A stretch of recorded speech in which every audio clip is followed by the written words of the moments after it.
We're joined this evening by a mutual fund executive whose words are so clear they never need dissection or analysis. He's John C. Bogle, founder and senior chairman of the Vanguard Group, the nation's second largest fund company.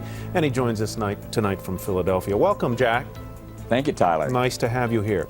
Always good to be with you. Great. You know, your Index 500 portfolio, now the second largest fund in America, has $55 billion or thereabouts in it as of the end of last month.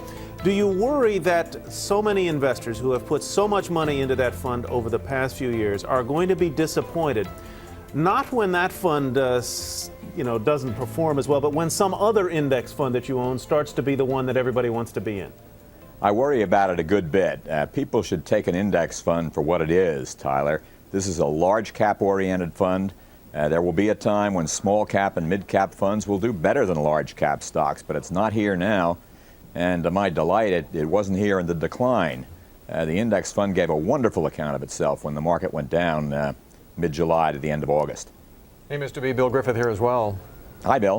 What about the big picture, though? I mean, you, more than anybody probably in the mutual fund industry, have been a proponent early on of index mutual funds, and people lately have been buying into them. But what about the concept that if we see a market continue to decline, that people will be disappointed in all index funds because they find that the managers are not allowed to sell to get out of the market?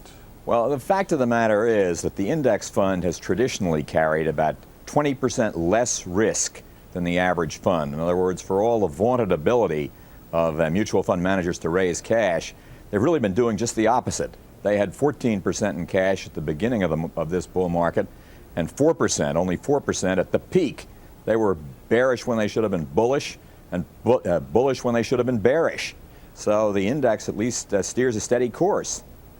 Do you still expect, Mr. Bogle, that if this becomes what people call a stock pickers market, that the index funds will continue to outperform the stock pickers? I don't think there's such a thing as a stock pickers market, Tyler. All investors are picking all stocks, and to the extent an index fund owns all stocks, it's a sort of contradiction in terms, because if the good stock pickers take all the good stocks, the other half of the market will be owned by the bad stock pickers who pick the bad stocks. It all comes out to a sum of one. You know, we were talking last week on the program about mutual fund fees, how most people are happy to pay them when the market's going up because they're still making money. But as the market comes down, and especially as the net asset value of a mutual fund comes down, people maybe start to pay more attention to those fees, something that I know is very near and dear to your heart. Yeah, the fees in the mutual fund industry, I'm sorry to say, are generally pretty outrageous.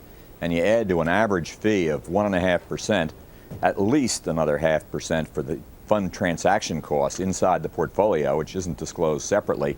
And then mutual funds are tremendously, except for index funds really, tremendously tax inefficient.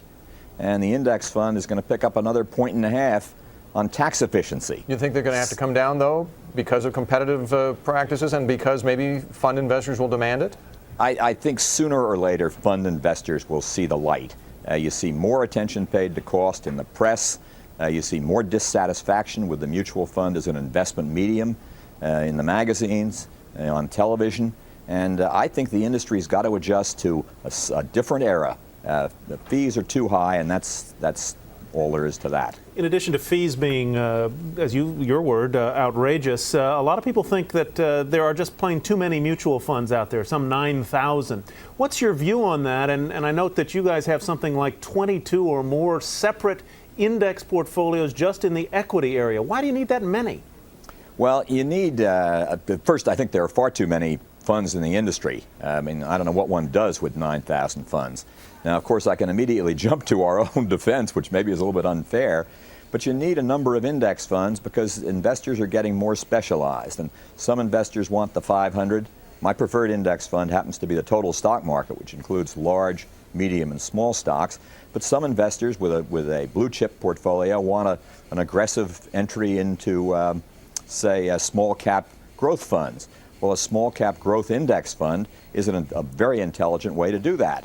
So, to a point, we ought to meet public demand. We shouldn't be creating, we as a company or we as an industry, mutual funds whose only reason for being is to appeal to a marketing need that is unsound. We ought to be spending more time in this business on investing and less time on marketing.